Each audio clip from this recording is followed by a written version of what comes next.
JDT berjaya melakar kejutan besar dengan menumbangkan Al Ahli Saudi dalam aksi malam ini.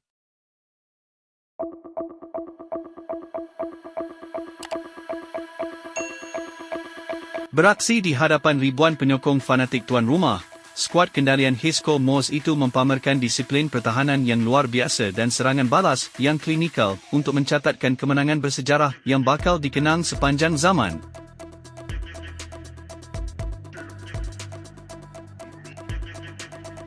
Sejak whistle permulaan, Al Ahli yang diperkuat bintang dunia seperti Riyad Mahrez dan Ivan Toney mengasah hebat pertahanan JDT.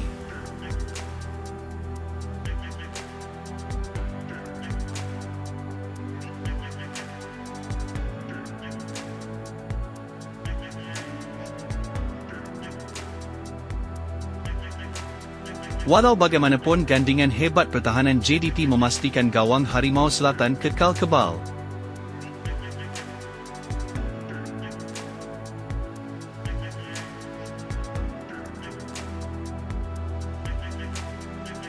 Serangan balas pantas akhirnya membuahkan hasil pada separuh masa kedua.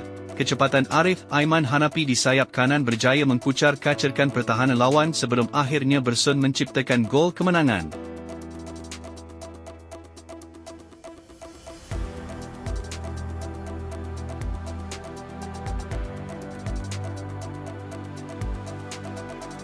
Walaupun Al Ahli cuba bangkit dengan memasukkan lebih banyak pemain menyerang, namun JDT kekal tenang sehingga tamat perlawanan.